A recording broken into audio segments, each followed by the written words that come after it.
Welcome to LOA Today. I'm Walt Thiessen. With me today is the woman who knows how to set personal boundaries, Alex Standy. This is your daily dose of happy. We are so happy you decided to join us today. Indeed we are, because it's Thursday, and Thursdays are always our happy day around here. They're especially happy when we get both Dan and Alex. We don't have Dan today, but we do have Alex, so we're going to have at least half the happiness, and half the happiness is better than what most people have, right, Alex? I mean, very true. If you start with half, you're halfway there, right? Exactly. How have you been? We haven't talked in a while. How's it going with you? Everything's great. I just got a new job. You did? So Congratulations. I did. My first job in 15 years. Yeah. You've been doing all kinds of stuff during that time. What are you doing now? Yeah. I'm going to be a crisis hotline associate.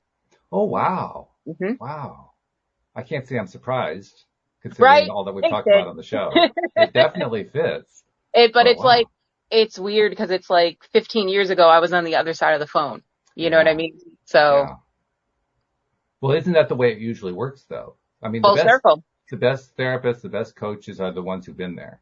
Yep, exactly.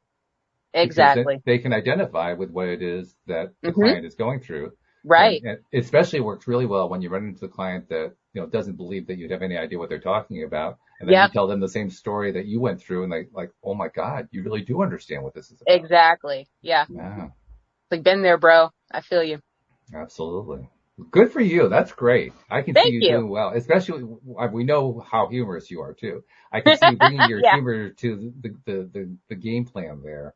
And, right. Somebody who's in a crisis situation and they can't see any way out, and all the walls are closing in. I can just see you breaking through with just the right joke at the right time. If all I can give is a giggle, I'll take it. Yeah, I can see that. That would work really well. Well, congratulations, girl. You deserve it. That's really good. Thank you. Yeah. And we also have our guest joining us today. Her name is Mindy Leishman. She has so many on the show who have been on in the past as a coach. She has a really cool program. She calls it the DreamBuilder program. I like the name because we talk about that a lot, don't we? We talk about the importance of starting with knowing what your dream is. Because so many people really don't know what their dream is. And then once you've identified what your dream is, how do you get there? How do you attract that dream into your life? That's like the foundation for so much of what we've talked about. So I don't know about you, Alex. I'm going to be interested to find out what Mindy has to say. Let's find out. Oh, I'm excited. Okay. So Mindy, thank you. Welcome for joining us on the program today. Thank you very much. And how you doing? From Costa Rica. She's contacting us from Costa Rica today. And as you were talking about manifesting your dream, how do you manifest your dream, or how do you even know what your dream was? That's what I help people create, but I created it for myself. So if you were talking with Alex earlier, somebody who's been there and done it, right? So I've been there and I've done it. And, that's what I do. I literally over a 12-week period help people see things that they couldn't see before. So I compare it to, I also have a house in Florida. It's in a historic area where the horses it's St. Augustine, Florida, nation's oldest city, supposedly. And, so the horses, they wear these blinders, right? Oh, yes. They wear the blinders so that nothing scares them and they don't get spooked. So that's what I do. I help people take the blinders off so that they could see everything that they couldn't see, that the universe is always offering, right? Yeah. It's true. It's such an abundant universe, and every one of us was put here to experience and have abundance. Now, there's times in our lives where we don't feel like it because we have our blinders on. We're good at we'll volunteer to put them on. Yes. We'll drive ourselves to the store, go buy a new one. That's right. But most of us walk through life and we don't know we have them on, right? Right. It's true.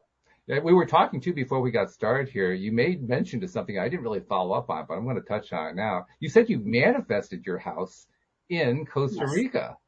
Yes. So, I mean, talk about having been there, done that. You weren't kidding. You really did go there and do that. I did. I came on a vacation. So my dream, I've always manifested, but I was always a slow manifester, right? And so in 2013, when Eat, Pray, Love came out, I wanted to live that life. Okay. I have twins. They were still, they were in middle school at the time. And I was working as a realtor full time. So I was busy mom, taking the middle schoolers to dance class and what have you. And I just really couldn't see it because there again, blinders were on and college degree, I couldn't use it. I mean, I'd been using my real estate degree at that point for about 15 or more years. And I'm like, well, nobody's going to hire me at this point, right? So I couldn't really see how could I create that life. Well, fast forward to actually February of this year. Well, actually January. I had finally created where I could travel and live the life that I wanted. And my goal was to live in different countries for 3 months at a time. I had tried it out often, but I was really good at the play, the playing part, like I could play all day long, but the actually working part of the digital nomad, couldn't get that down. So I usually lost money when I travel.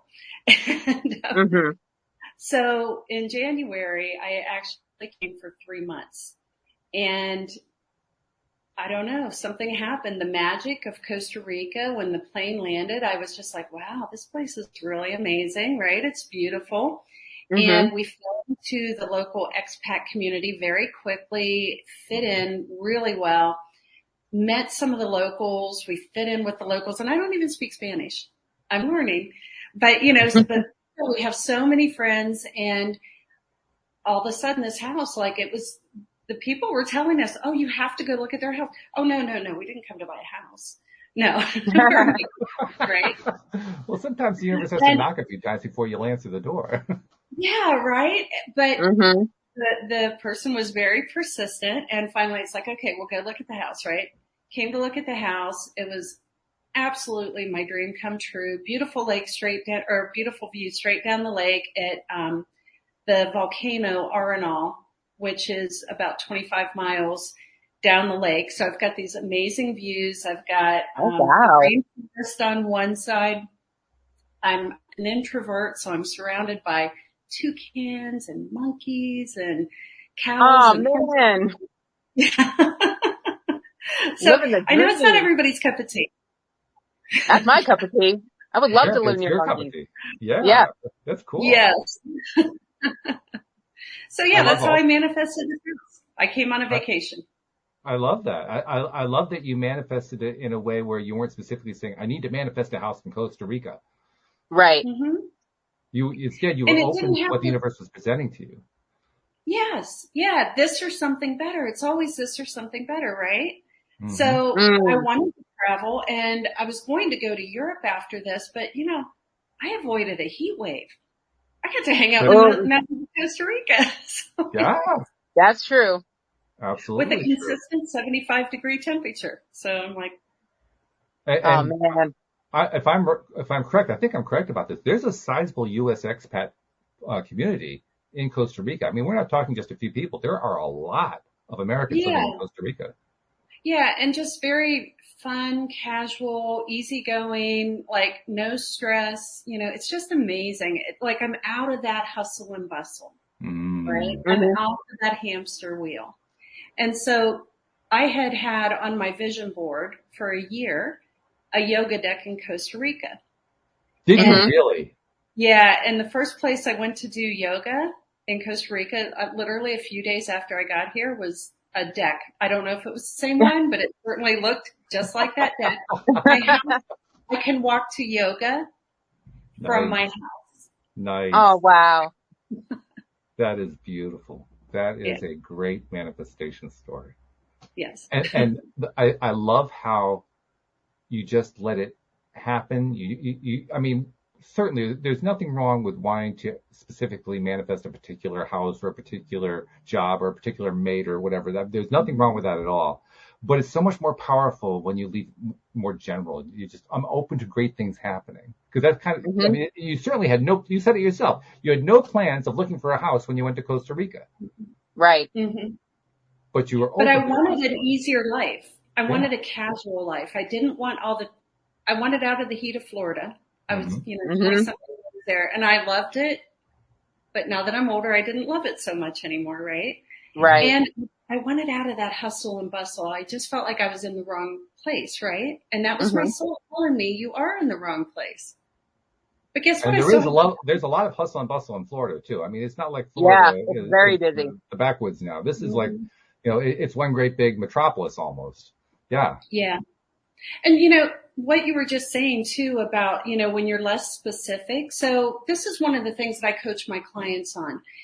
When we're really specific and it has to look a certain way, we're taking that, if you look at it like a fire hose, right? And it's this just stream of abundance that is out there for us in the universe, right? We're kicking that.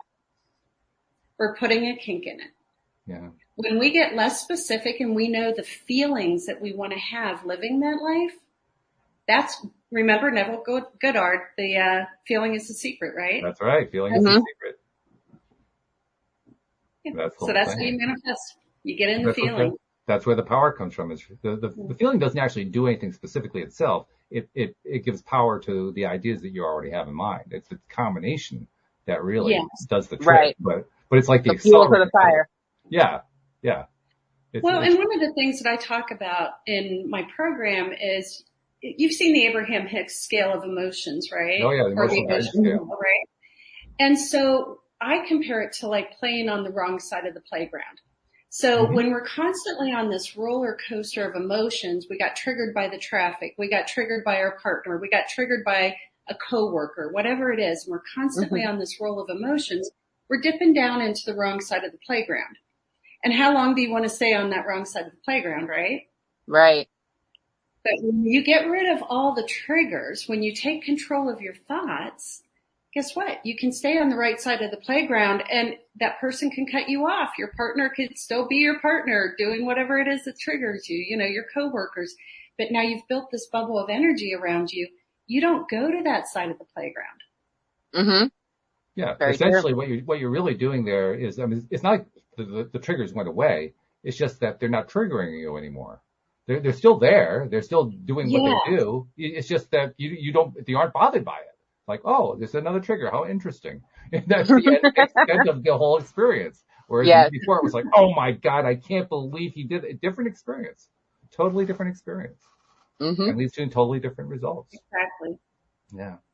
It's nice to live on the light side. It is. What were you saying, Mindy? I said you're noticing what you're noticing with your thoughts, right? Yes. Mm-hmm. Absolutely. Yeah. And you're noticing it from a different perspective. You're thinking about something differently. Because when you were thinking about the traffic in terms of, that's one way of thinking about it. Another way of thinking about it is, isn't that interesting? They're entirely different ways of thinking about the exact same thing. Yes. The thing hasn't changed. It's still that traffic. It's still your perspective crazy. changed. But your perspective about it changed. And the way you decide to react to it changed. And the way that you decide to respond changed. And so really the change is within us. The thing itself didn't change. Exactly. Yeah. We're the ones. Yeah. And like I said, we've built that bubble of energy around us. Mm-hmm. Talk about why I know a number of people like the idea, the concept of the bubble of energy. Why do you like that one so much? Because that's what it feels like. It feels like nothing can rock your world. When you get rid of the triggers, right? Really nothing can rock your world. If it does, it's for a minute because you catch yourself. So we have a formula. Thoughts create emotions. Emotions create action. Action creates results, right? Then your results are the world that you're living. Well, if you can learn to stop it at the thought and choose your thought, then you get to choose your emotion that you experience, right? Mm-hmm. Mm-hmm. It creates a new action, which creates a new outcome. Let's talk about some of the ways that we can change that thought. Because I'll using myself as an example. We're coming up now. Toward the end of this month, we're going to actually be hitting the 10th anniversary of me doing this show, which is going to be kind of a fun milestone to hit. But I'm thinking back to 10 years ago. 10 years ago, it was pretty easy for me to fall into the space of believing, well, I don't have a lot of control over my thoughts. I certainly don't have any control over my emotional response to stuff. Emotions are just what You have certain programs. A bad thing happens, you respond badly. A good thing happens, you respond well. That's just the way emotions work. That was my belief system. So Mm-hmm. let's go back to my 10-year ago self and talk to that self. How would you explain to that person how you go about changing your thoughts? It's a Good question. process. It's a process. So I listen to a lot of Joe Dispenza, and I love his work, right? And one of the things that I realized is we're really reprogramming those neural pathways in our mind, right? Mm-hmm. And so the way you do that is through repetition. And so through the repetition of studying, and it really has to be a daily repetition through listening to these, different, like I have audios that come with my program that were recorded by Mary Morrissey, who's been a thought leader in this for, 40 years or so, in this field. But through that repetition, through the morning study, through changing the conversations that you're around. So when you're around other people who are talking the same language, right? So your partner might not talk the language, and maybe they don't even want to come along for the ride, but that doesn't mean you can't surround yourself with others who are. By listening to shows like this, right? The more I can tell you, by doing shows like this, doing the show, it has done it for me. I can only imagine what it's done for the listeners, but absolutely, I totally get that side of it. Changed my life. Yeah. There you go. Right. Yeah. And that's coaching, like coaching this program. That's what it's done for me. Like it just, what we do is we take the time that it would normally take and we collapse it. Like I said, I used to be a manifestor, but it took me a long time.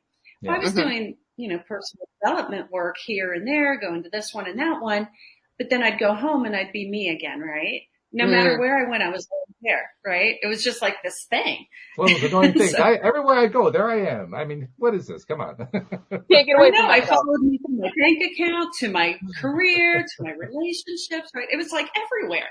Yeah.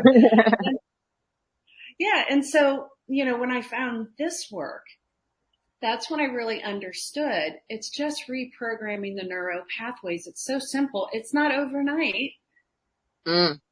But with repetition and consistency, with surrounding yourself by the right people, listening to positive stuff, turning the news off, turning the drama off, playing on the right side of the playground, right? Mm-hmm. Yeah. In thoughts, deeds, and actions, everything. And that really is it in a nutshell, because this is, it's not a set it and forget it thing. That's the way I think people kind of approach it. Like, oh, well, all I have to do is I'll do some affirmations, right? That'll do it for me. Right. And, well, it can. How often are you doing them? It really comes down to what's your daily conversation with yourself, with others. What's your daily experience? Where are you giving your attention? We forget those parts. We skip them. No. Well, what does that have to do with me manifesting a new house? Yeah. That's the way we tend to look at it. Well, they want to jump to the end without doing all the work. That's right. Part of the problem. Yeah, exactly. And I even see that in my coaching clients. Everybody wants the journey to be like this short. But for most of us, the journey isn't that short because we've been programmed a certain way. Like I'm 57 years old. It took a minute to get programmed the way that I was programmed, right? Well, it took a little while to deprogram all that. Exactly.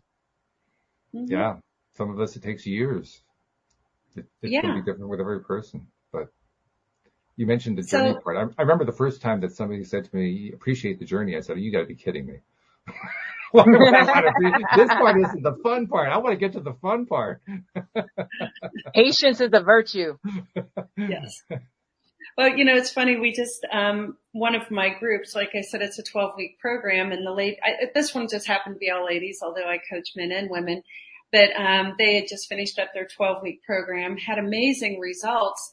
And when we went through the, what did we get from the program talk? Like, the last talk that we had on our Zoom, I said, because the main theme was, I'm not the person who started this program.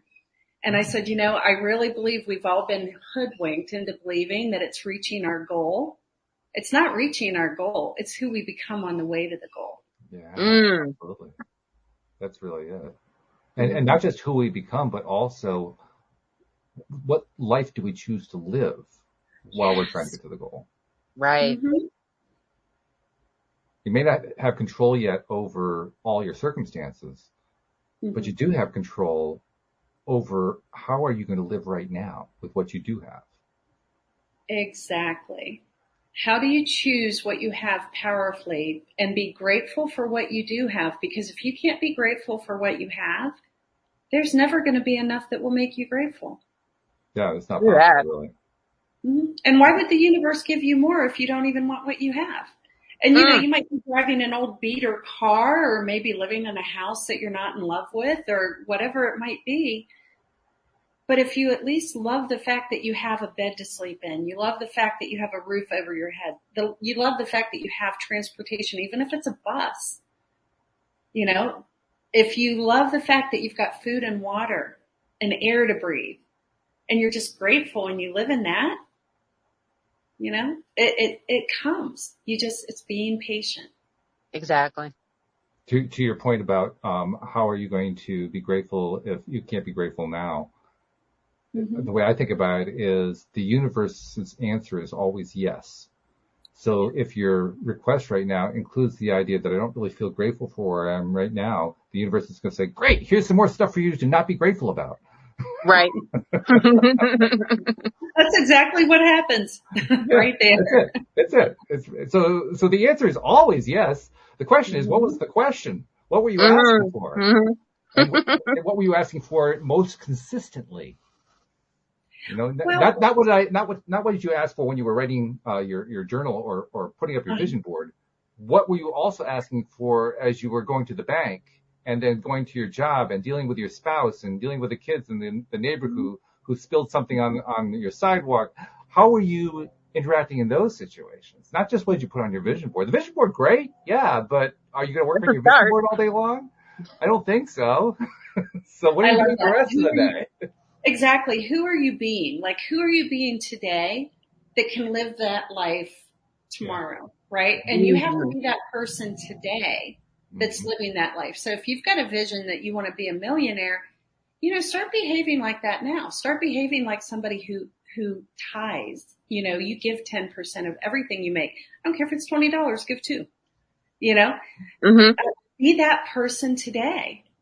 And be in that energy today, right? And be grateful for everything you have. I think it's probably the biggest mistake we make when it comes to things like becoming a millionaire or becoming in the perfect relationship or getting the perfect job or finding the right home or finding the beautiful car.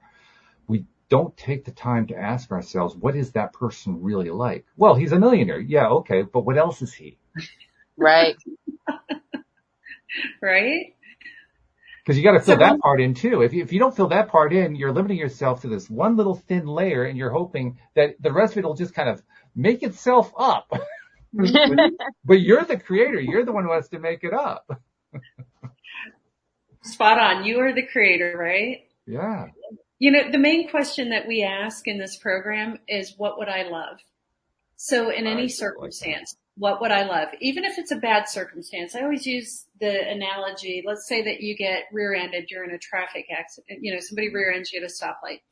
And instead of getting angry at the person who just rear-ended you, you could be, what would I love? What would I love to come out of this situation? So you get out of the car, you make sure the person who rear-ended you is okay. Just happens to be an 18-year-old girl who's brand new with her driver's license, right? And what you would love is for the parent in you to come out and treat her like you would want to be treated if it was you or one of your children, right? Right. And what would you love? You would love for everybody to be okay. Like, that's the only question you ever ask in any situation. What would I love? Because the circumstances are just the circumstances. But you get to. You're bringing a scene to my mind. Have you seen the later movie, The Secret, Dare to Dream, the sort of fictionalized version of what they talked about in the original Secret? It's been out for about a couple of years now. Check it out. It's With really Katie good movie. Holmes. Yeah, Katie Holmes is the lead character. And yeah, I know Alex didn't like the movie a whole lot, and I get that. Was not a fan. No, I understand that.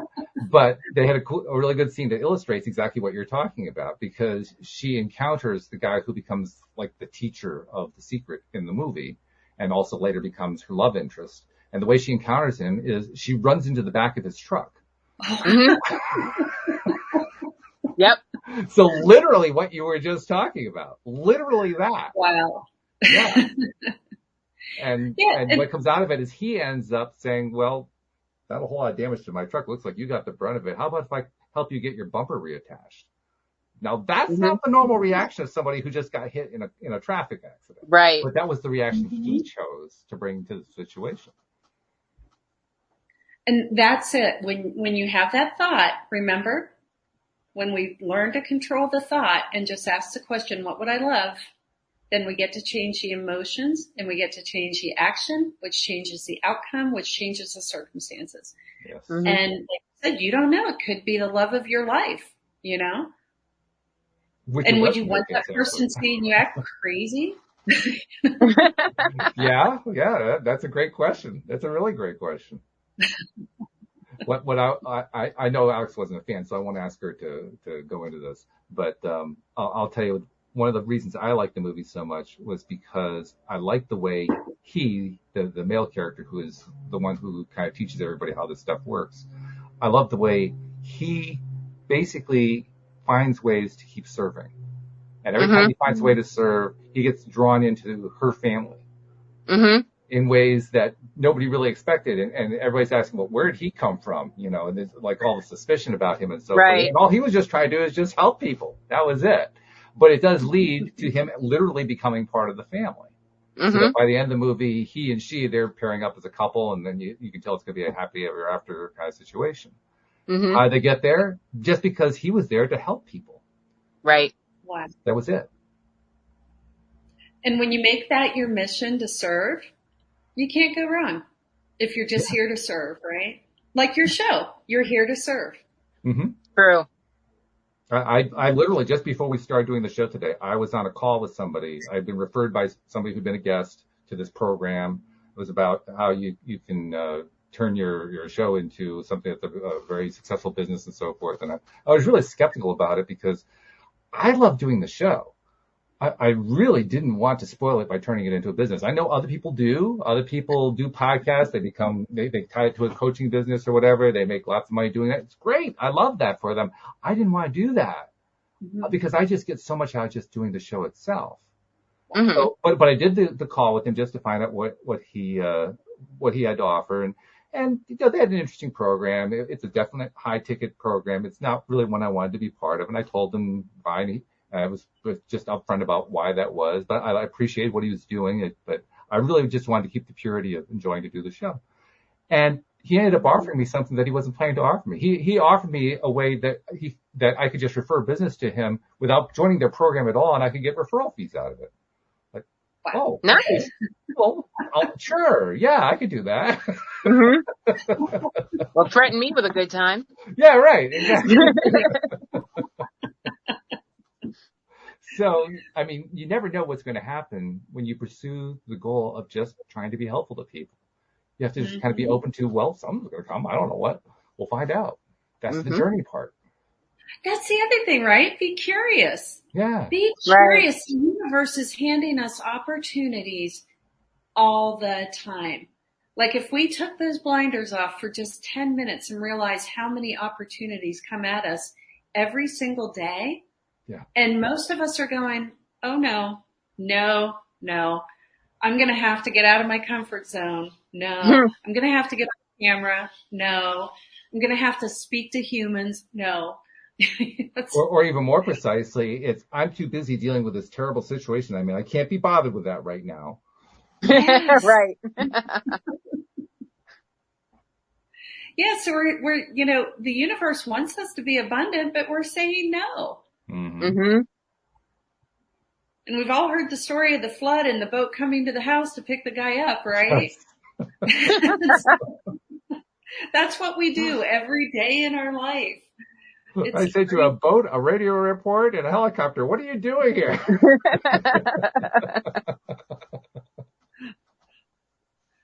Yeah, exactly. We get such really tunnel vision. We get, it has to happen this way and only this way, which it's possible to do, but how long are you willing to wait? Exactly. Right? I mean, you could be waiting 3 or 4 lifetimes if you really tunnel it down enough, right? Well, and I did it myself. I was a very successful realtor in Florida, Mm-hmm. and I had so many opportunities come to me. But like I said, oh, I'm not hireable. Oh, I'm not speaking in front of people. Oh, I'm not doing social media. Mm-hmm. Mm-hmm. It's like, Mm-hmm. and coaching, like it was literally, I was a big no. All my friends were like, oh, you should think about being a life coach. I'm like, No way, I'm not doing that. No, no, no, no. I'm not doing that. No. And so funny that I'm sitting here and I'm a life coach, right? Yeah, right. But yeah, I had my blinders on, and it was until I did a program like this, Bob Proctor program. And it was when I did that program that I started to take the blinders off. And it still took a while, right? I was still like, oh, I don't want to learn something new. I'm 56 years old. No. But here I am. Here you are. Yeah. And happily living in your manifested home in Costa Rica. There's the evidence. Woo woo. It actually does pay off. It actually works when you go outside your comfort zone and try something you hadn't tried before. Mm-hmm. Which, by the way, is where all the living actually takes place. True. We're all Right? what? I'm sorry. Where all the living takes place outside the comfort zone. There's really no life that happens within a comfort zone. Exactly. Yeah. Exactly. Yeah. It's a hard concept. So what you do when you start saying yes is you unkink that hose. Mm. Mm-hmm. Mm-hmm. Yeah, yes takes some courage. It Right. takes courage, Mm-hmm. and it takes a willingness to attain that new perspective we were talking about a few minutes ago. Mm-hmm. Just look at it a little bit differently. Think about it a little differently from the way that, we're gut wrenching that, oh, this is the way I always think about it, so I'm going to think about it this way. Just saying, I'm going to look at it a little bit differently this time. Maybe that person who just cut me off and swore at me, maybe he just got fired. Maybe there's Right. something like that going on. It probably had nothing to do with, actually, it didn't have anything to do with me. I didn't do anything wrong. He was the one that was driving like a maniac. So maybe I really shouldn't be taking any of it to heart. Maybe all I'm doing is taking on something that wasn't mine in the first place. It's changing perspective. We let our emotions drag us around like a big dog on a leash that hasn't been trained. Right? Good analogy. I like that. Yeah, because we've all seen that, right? The person who's being dragged along the path as they're walking the dog, this big old dog, pull them down the sidewalk there. Yeah. Yeah, and that's most of us with our emotions. And it's just all day long. We're just like, we're on this side of the playground. Now we're on this side. Now we're on this side. And it's like, our emotions are just, they have us all over the place. But, when you get I kind of compare it to a hamster wheel, right? It's a thought loop. And when we get in a thought loop, whatever that loop might be, it could be, well, I'm depressed. My boyfriend broke up with me. And then all we can think about for weeks on end is I'm depressed, right? Mm-hmm. But what if you just stepped off that thought loop and said, wow, there's 7 billion people in the world. Maybe 50% are men. I'm pretty sure there's another one out there. Yeah. In fact, probably a better one than the one who just left me, right? Most likely. Oh, there's a stunning thought for you. Right? Yeah. This is not the best it gets. Trust me. Yeah. But when we step off that thought loop, right, we Right. get to create our reality. And we get to create it from positive thoughts. Mm-hmm.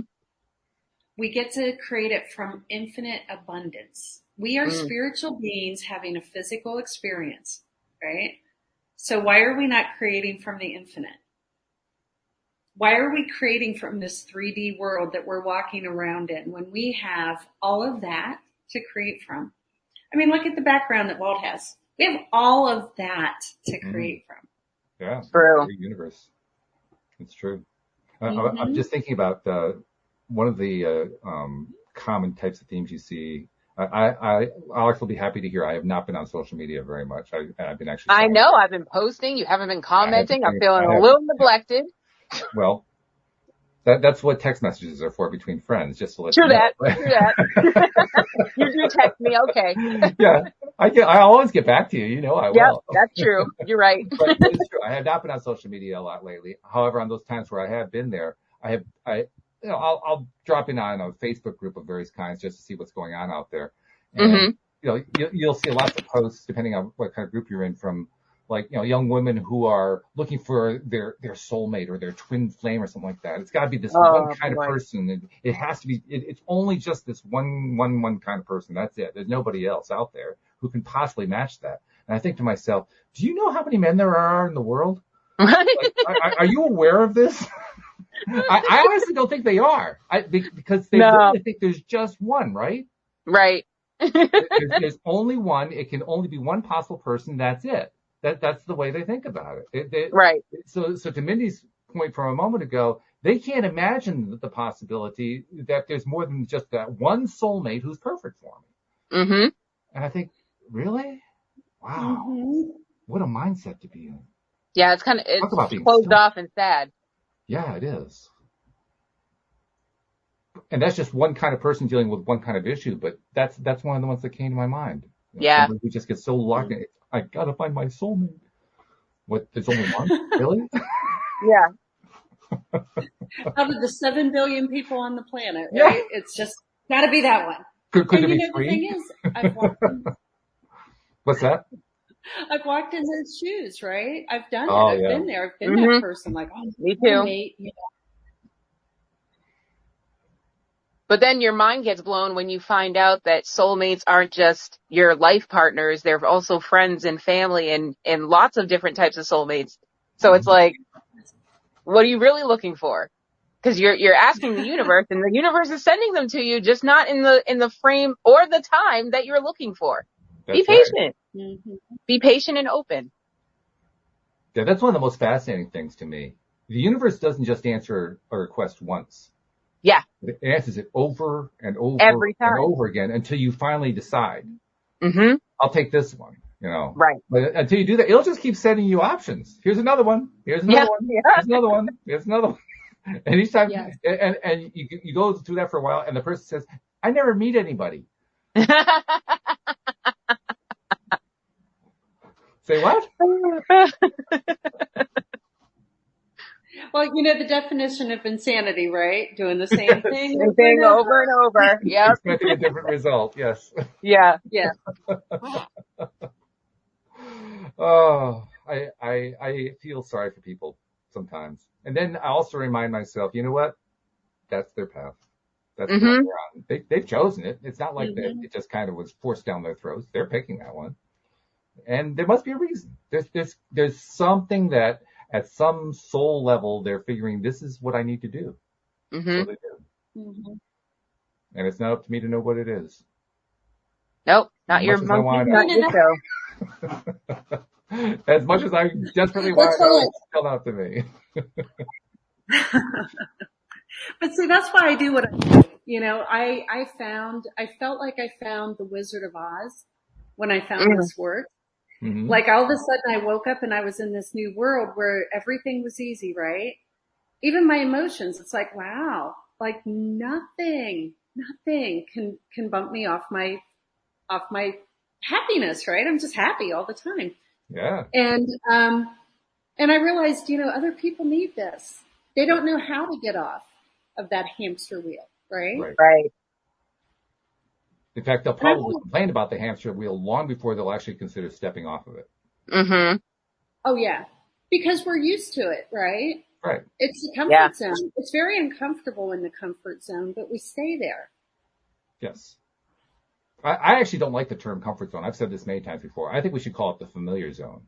There's nothing comfortable about the so-called comfort zone. I know, right? But it's very familiar, and that's why we like it. Yeah.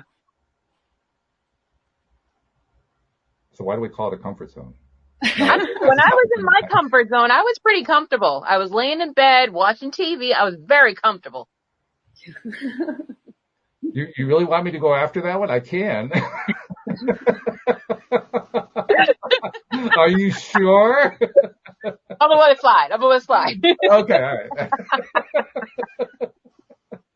See, that's the problem. We know each other too well. You can't get That's away with a whole true. lot anymore. That's true. It's not like when you first came on the show and you were like a blank slate to me. I didn't know you. I know you now. Right. Oh God. I hear a story that I don't know yet, so I'm looking to hear about this. Well, we've been doing the show for what, 4 years now? Is that how long? Yeah, our anniversary's coming up. Yeah. Yeah. So yeah, we've gotten to know each other pretty well over a 4-year period. Yeah. You do the same show with somebody over and over again. You just get to know them. Every week, sometimes twice a week, sometimes twice a day. Back in the day. Yeah, there were a few times there. You were on like every single day, 5 days a week. Yep. So yeah, we kind of got to know each other. I went to her wedding. So yeah. Yep. Good times. Mm-hmm.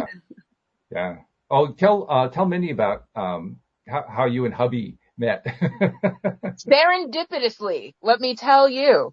Okay, so Walt and I were doing an episode, and we had a guest on who, what was her specialty? Oh God, you're asking me.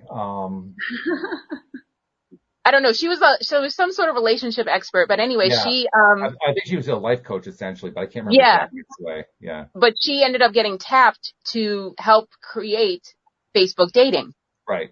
So I was talking to Walt, and we've been talking about this for like the whole year I had been on the show or whatever, about my dating life and dating apps and how they're horrible and there's pee in the dating pool and all this stuff.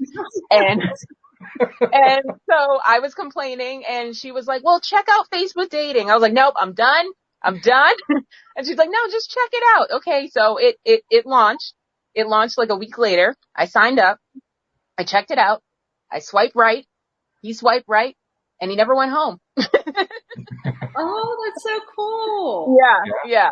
She And was it one was of the very weird first people on Facebook dating to actually have a partnership that worked out. One of the very first ones. Yep. That is so cool. Yeah. And it was weird. I was going to say it was weird because, he's not from my area. So his mother lives down the street from me. So he was visiting his mother, and my area, my area of people I'm willing to date, I put like maybe 15, 20 miles. And he was from like probably about 40 miles away. And he just happened to be visiting that weekend that we both swiped right. And he came over and never went home. So that's amazing. Mm-hmm. I was just remembering, the guest who was on that day. She's a psychologist. Right. That's what it was. Yep. That's what it is. Yeah. Yeah. She actually tapped me to do, an interview for Facebook dating because. Did she really? Oh, I didn't know that. Yeah. It never really came to we did the first part of the interview, but then COVID happened. So they never came to the house with the cameras and stuff. So. I haven't been in touch with her for a while, so I gotta find, she's one of these, people, Mindy, who's like prolific writer. She's written something like 30 books. Mm-hmm. Just an amazing number of books. And it's like a new book every 6 months or something like that. Yeah. Yeah. That's she's amazing. Crazy. She's an amazing person. Yeah. Mm-hmm. We're still friends on Facebook. That's cool. I love that. Yeah. Mm-hmm. I didn't know you were still in touch with her. That's great. Oh yeah. Yeah. Yeah, she's a cool lady. She was actually also one of the contributors to the group book that I put together a few years back. She was one of the authors in that book. Yeah.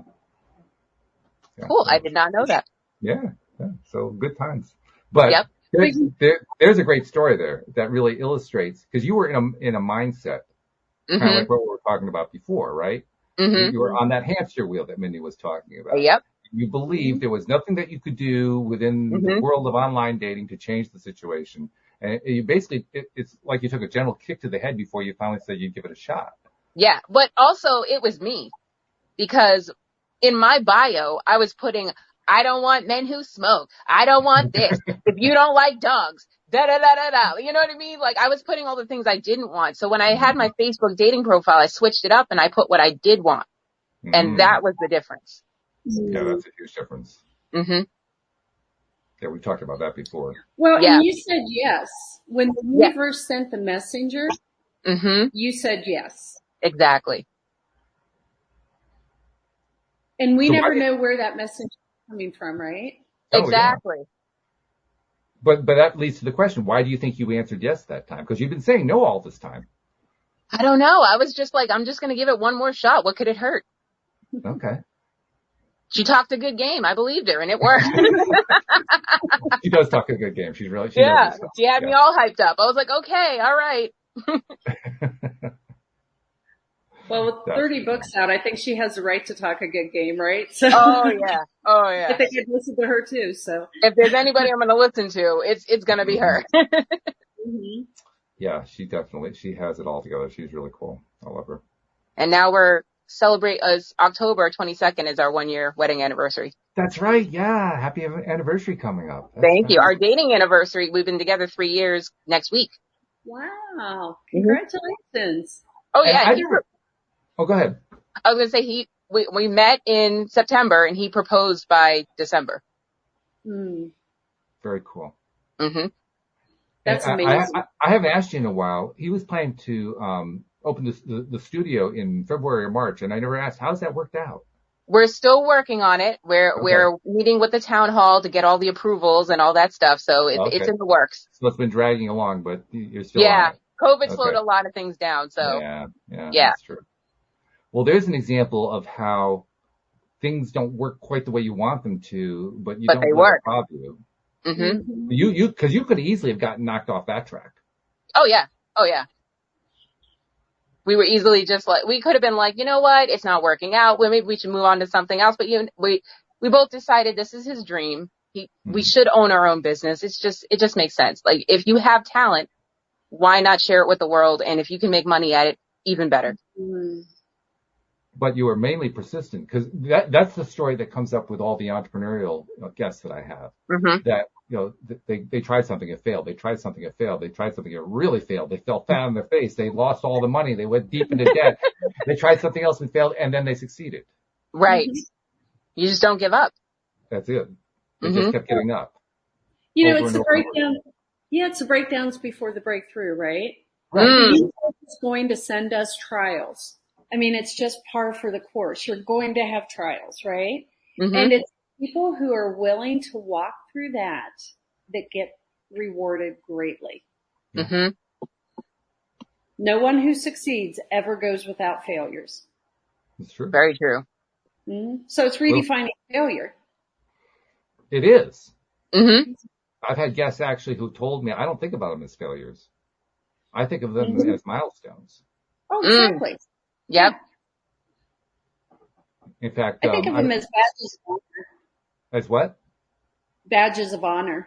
It's like getting a badge, right? Yeah, I like that better. Yeah, that's good. A badge of honor. That's really good. Mm-hmm. I remember Will Smith published a selfie video talking about this topic. I think he put it on Instagram or something. And I didn't see it on Instagram, Alex, if you're going to ask. No, I didn't see it there. Somebody passed it along to me. But that's the first question she's going to ask me. You're on Instagram now? You're paying attention? Right? No. You didn't tell me? But he was talking about exactly this. He went on for about 5 or 10 minutes. He was driving in his car as he was doing this. And he's just talking as he's driving. And he said something to the effect, there is nobody that he has ever met who was successful who didn't keep failing over and over again first. It's just you never hear about the failures. You only hear about the successes. And I thought it was a really great point that he was making there. Really, really valid. Because we do tend to do that. We tend to think, there's that successful person. They succeeded at X, whatever X is. Wow, what a magical life they have. And we don't even see what happened leading up to the X. Exactly. They think they just got there like that. Like, that's not how it works. Yep. Wave the magic wand. There it is. I love Will Smith. He's so like inspiring. And I'm actually reading his book right now. And chapter 1 is about perspective, and I'm already in. Love it. Yeah. Love it. Mm-hmm. I didn't know he had a book. What's the book called? Will. Oh, well, of course. I should have expected that. Yeah. And it's so perfect because Will is actually one of our mental faculties. So that's true. Yeah. Right. I love the name of the book. It's perfect. Mm-hmm. Yeah. Mm-hmm. I love it. But I think one thing that we tend to do too is we let our failures define who we are. Yes. You know, and then we see yourself as a failure rather than seeing yourself as a warrior who just went through this thing and you're still walking and talking and you're not curled up in a ball in the corner. You know, you got through it but we don't necessarily see that in ourselves. Others can see it in us. So Mm-hmm. what do? We hide in the corner because it's like, well, I don't want to fail again, right? Right. I'll be Yeah. seen. Because So feeling hurt. redefining it. Mm-hmm. Yeah, right. Mm-hmm. Yeah. And not letting it define us. Mm-hmm. Not letting it define us, and yet that's exactly what we do.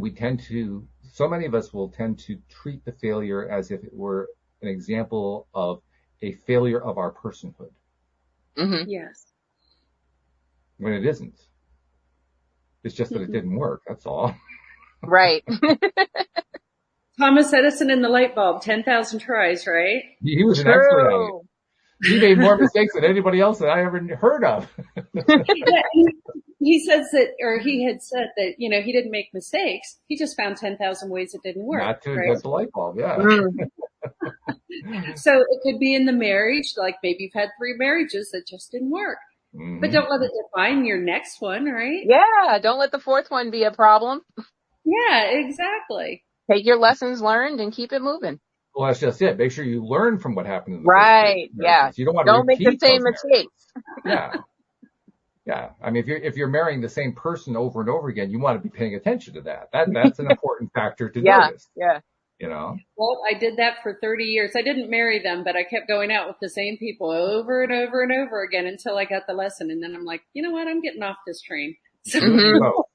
Not only did I not marry them, seriously, for 20 years, my longest relationship was 2 weeks. wow. Mm-hmm. Yeah.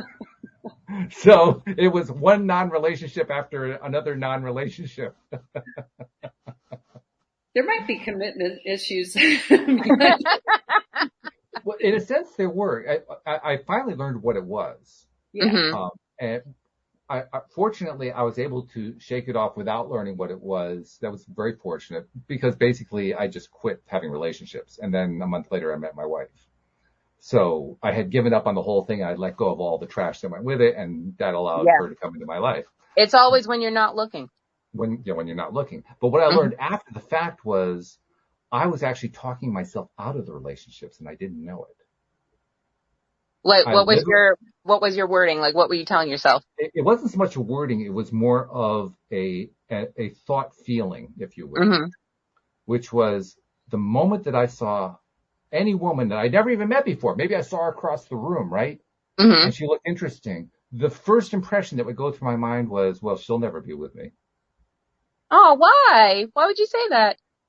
I didn't have enough self-confidence. Ah. Okay. And you do that often enough, guess what happens? You don't have self-confidence. Yeah. Well, yeah, you don't have self-confidence too, but you believe it, and you end up with that kind of experience with women. Yeah. Yep, yeah. They're not going to be with you. Yep, she's not going to. Yep, she's not going to. Yep, she's not. It worked. Right. It worked brilliantly. Good job, Walt. You did it. Yeah, right.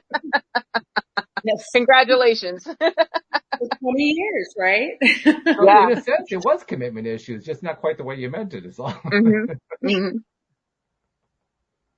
Well, that's just it. A lot of times we're not committed to loving ourselves. Yes. When we love ourselves. And if you'd asked me at that point, if you had asked me back then, especially in my early 20s, did I love myself? I would have answered yes. Mm-hmm. Me too. Right? Yeah. Looking back, I know exactly for sure I lacked tons of confidence. There was tons of self-love. There was a whole huge amount missing. Mm-hmm. But I didn't feel that way at the time. I didn't realize how much I was sabotaging myself just because of the way I was deciding to look at it. Mm-hmm. I didn't realize that. I didn't realize I was actually setting my bar too low. That's a word. And that to me that's where I think all the big issues really are. Mm-hmm. I think it's people not truly grasping what kind of life they can really have. Yes, right? Mm-hmm. I think so. Yeah, it's perspective. Alex said it just a little bit ago with Will's book, perspective. If we could just see how divine we are as humans, if we could see our divine light that we walk in, like I said, we are spiritual beings having a physical experience, right? Mm-hmm. Right. if we see that, nothing can stop us. Nothing can hold us back from living the life that we dreamed of. But we really have to see it. We can't just hypothetically say, "Oh yeah, that makes sense." No, you really have to see it. See it, You feel really it, have smell to it, be believe there, it. feel it. Yeah, it has to be, because if you aren't there, then you really haven't bought into it. You really haven't adopted it. You really haven't made that your modality, so to speak. And that's a big deal. That's a really big deal. Hey, we're running out of time, and I want to make sure we touch on something. First of all, tell people a little bit more about your DreamBuilder program. We touched on it earlier, and then we kind of moved away from it. But talk about that program for a little bit, Mindy. Okay, great. So the DreamBuilder program was put together by Mary Morrissey. She's one of the thought leaders in this area. She has been doing this work since the 1950s, and she developed this program. It's around a 30-year-old, program that she's put out that's helped literally thousands of people all over the world. And it's amazing. So we work on perspective. We work on our own self-worth, like learning to love ourselves. We spend 2 weeks on forgiveness, like radical forgiveness where you forgive everybody for everything, because that's when the world opens up.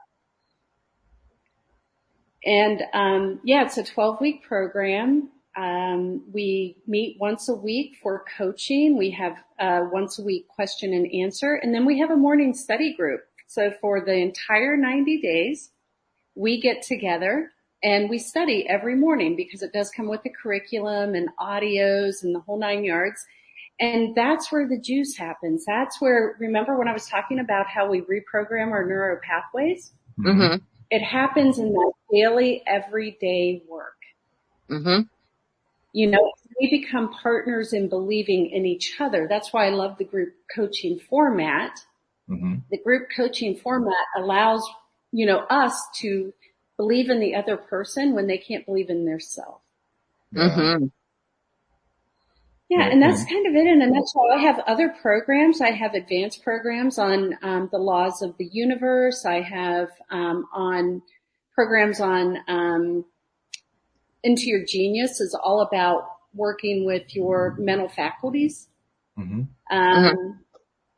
So I've got advanced programs, but we like everybody to start with the DreamBuilder program, because you really can create your dream life. We don't have a lot of time to whatever go into. We've been covering a lot here, and I want to make sure we get as much as we can in before the hour is up. But one thing I do want to ask about it, you mentioned it's a 12-week program, so basically 3 months. Is there a thought process that says we need it to be a 12-week program because of X? We want it to be that length for a reason. Is there a reason for that? Yeah, so you start to create the habits, right? So the morning study becomes a habit. Thinking positive becomes a habit. Surrounding yourself with people who are looking for the very same thing that you're looking for becomes a habit. You make lifelong friends. Mm-hmm. You get coaching from someone who has lived it and done it. So that's why it's 90 days, because, a 30-day program just wouldn't be enough to reprogram neural pathways. Mm-hmm. Very good. I love that. Hey, we also have to get a little information from you in terms of contact information. How do people find you? How do they find out about the DreamBuilder program, the other programs that you mentioned? What's the best way to reach out to find Mindy? So the best way, you can reach me on my website, which is just my name, www.mindyleishman.com. Or I would, you could also reach out by text, which is fine, because I will take text messages, which is on my website. And so all the information is there. But also I can, what I do is a 45-minute DreamBuilder call. It's totally free. And what I do is I step people into the year 2025, 3 years from now, and they create their dream life right there with me on the phone, on this phone. Fun. Yeah, that's fun. It really is. And so I have a contact form on my website. They can reach out on that contact form to reach me. Beautiful. And my name, that's cool.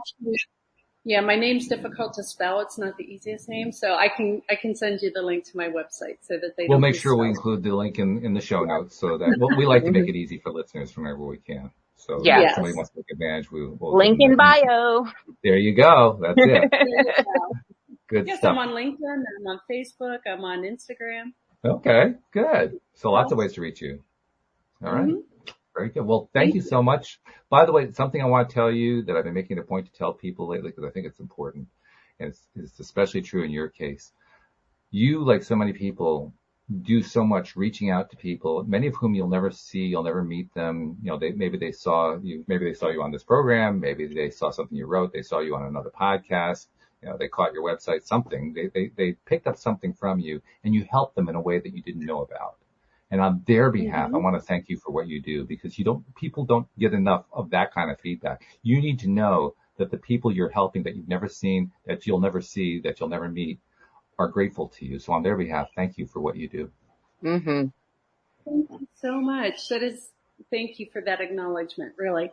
And that's the law of giving and receiving. He gave me a compliment and I received the compliment. So Yes. one of the Always receive. Don't just take it. Receive it. Receive it. Yes. It's like the old thing about, you know, you're out for lunch with somebody and the person says, I'll take the check. You say, oh, no, I've got it, because you can't receive the gift of them taking the check. Yeah. Receive it. Thank you. I appreciate that. Yes. Exactly. And thank you for what you're all putting out into the world. You're making people smile and you're teaching them about manifestation, and it's wonderful. We appreciate that. Another daily dose of happy. I'm loving it. This is great. Period. Yeah. Thank you guys very much. Thank you to our podcast listeners everywhere. We will see you all next time here on LOA Today. Goodbye, everybody. Bye.